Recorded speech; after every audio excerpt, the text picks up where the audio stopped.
Avant toute chose, dans un premier temps, je tenais à remercier Netflix. Il est vrai que j'ai vu le film en avant-première et j'ai adoré. Alors, il y a des défauts, bien sûr, mais dans sa globalité, le film est à mon sens super bien écrit. Et aujourd'hui, je te parle de La Nuit d'Orion. Ce film a été pour la première fois dévoilé au grand public, ou en tout cas à une petite partie du grand public, lors du festival d'Annecy, en tout cas en France. Certaines personnes avaient eu la chance de pouvoir voir les premiers retours et c'était quand même plutôt positif. Je n'avais pas eu cette chance-là, j'avais découvert le film via le trailer sur YouTube et je m'étais dit, oh, pourquoi pas, ça peut être sympa. Mais qu'en est-il réellement? Et déjà, de quoi ça parle? Eh bien, La Nuit d'Orion parle tout simplement d'un jeune garçon du nom d'Orion qui a peur, littéralement, de tout. Il a peur de se faire piquer par un insecte, de peur que son bras puisse être gangréné et finisse par tomber. Il a toutes les peurs du monde. Et en gros, une nuit, il va rencontrer Noir, qui est entre guillemets le symbole de la nuit et de l'obscurité. Et j'ai trouvé que c'était hyper intéressant, et pour ceux qui ont aimé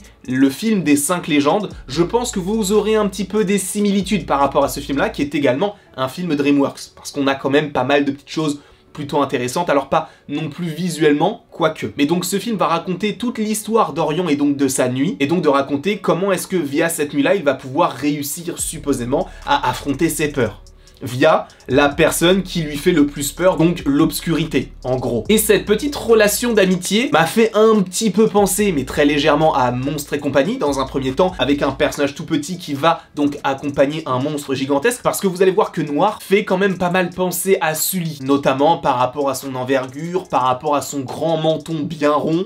Bref, il peut faire référence à ça. Et par rapport aux 5 légendes, ça peut même faire référence à tous ses acolytes. Vous avez Insomnie, vous avez Rêverie, vous avez plein de personnages dans ce style-là qui sont très intéressants et qui ont tous leur utilité. J'ai adoré ce qu'on nous a proposé avec ce film, notamment par rapport à l'interaction et à la nécessité de ces personnages-là. Après, bien sûr, ce qui prime dans ce film-là, c'est surtout l'histoire d'Orion. De savoir est-ce qu'il va véritablement réussir à dompter sa peur et inviter donc la fille qu'il aimerait inviter, donc à s'asseoir à côté de lui au planétarium. Et ce qui est très intéressant, c'est qu'on va découvrir que, en fait, toute l'histoire qu'on a dans le film, attention, spoiler, n'est en fait qu'une histoire racontée par un père à sa fille, et le père est en gros Orion, jeune, même si le père ne s'appelle pas réellement Orion. Et donc il va raconter une histoire pour endormir son enfant, donc sa fille qui va elle-même essayer de participer à l'histoire, etc.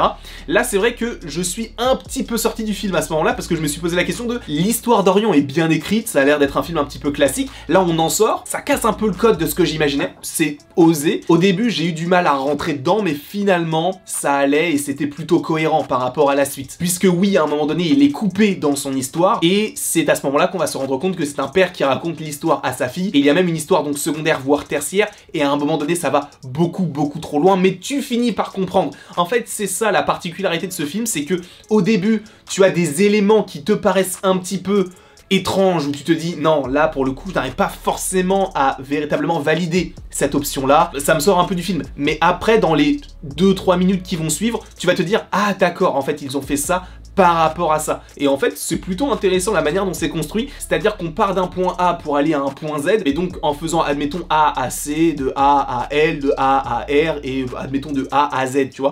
C'est pas directement un chemin qui est linéaire, c'est qu'on va aller au bout, pour après revenir un petit peu dans le passé, pour après aller au futur, pour après retourner dans un passé qui est plus récent. Bref, comme ça a l'air un petit peu compliqué à comprendre, mais je vous jure que t'arrives très simplement à rentrer dans l'histoire de base, et c'est pour ça que je trouve que le film est bien écrit. C'est-à-dire que, oui, de temps en temps, tu te poses la question de mais pourquoi, mais tu as très vite la réponse, et personnellement, je trouve que c'est plutôt intéressant de voir ça de ce point de vue-là, et même pour les enfants, ça peut être un peu compliqué, mais je pense que ça peut leur plaire. Je n'ai pas d'enfant, je n'ai pas forcément l'âme d'un enfant non plus, donc je peux pas vraiment me mettre à leur place.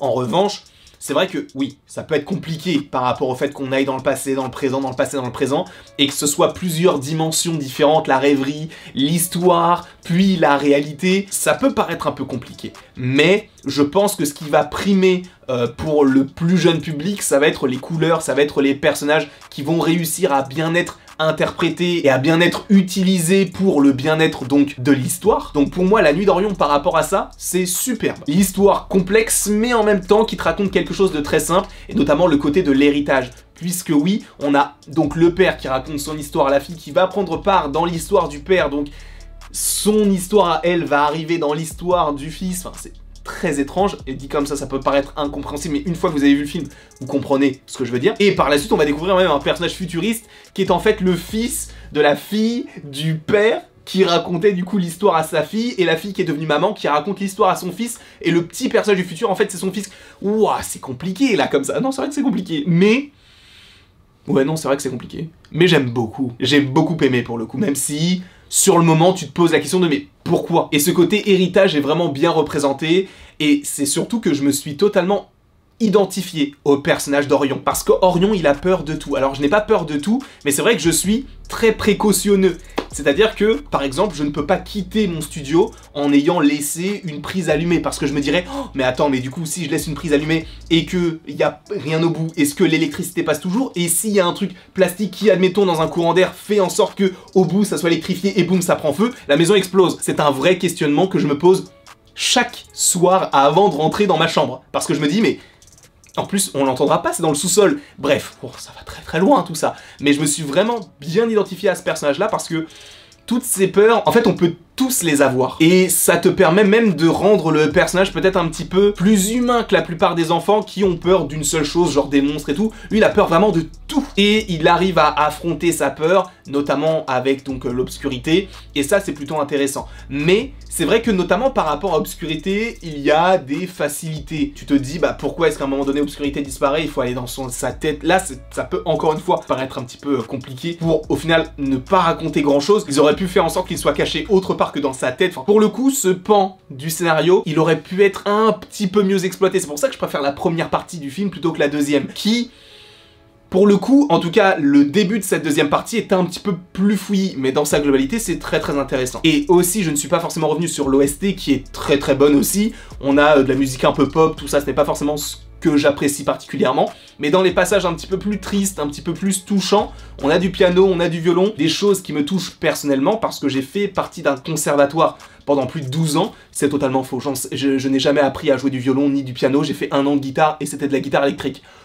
Donc non, en vrai, non. C'est juste que la musique, je l'aimais bien parce que c'est des musiques calmes et tristes, et j'aime bien ça. On a tous ces petits aspects-là qui sont plutôt intéressants, et aussi l'esthétique. Alors j'entends que ça peut paraître pas fini, parce que les visuels paraissent très cartoonesques, on n'est pas vraiment sur quelque chose de réaliste. En plus, du côté de DreamWorks, on aime bien essayer des choses, parce que ce film-là, visuellement, peut te faire penser à un mélange entre le chapeauté par rapport à son grain, parce qu'il y a un petit grain dans ce film-là, et en même temps à Ruby l'ado Kraken, qui est donc l'un des films DreamWorks les plus récents. Et c'est un petit peu un combiné des deux, c'est-à-dire qu'on a une esthétique assez, on va dire, réaliste, bien qu'il n'y ait aucun trait qui soit droit, et ça, évidemment, c'est un parti pris, et je trouve qu'il est plutôt intéressant par rapport au grain du film chapeauté, qu'on rajoute dans celui-ci. Puisque oui, tu vois autour des personnages, leur silhouette n'est pas véritablement linéaire, on a des petits endroits où on a un petit point qui dépasse, et ça rend peut-être la chose plus réaliste en te montrant que rien n'est parfait, même en animation, et ça j'ai vraiment bien aimé. Après, bon, dans sa globalité, ça reste possiblement pour beaucoup un film oubliable, parce que l'ère de DreamWorks, la grande ère de DreamWorks pour moi, n'est toujours pas revenue, hein, les Shrek, etc.,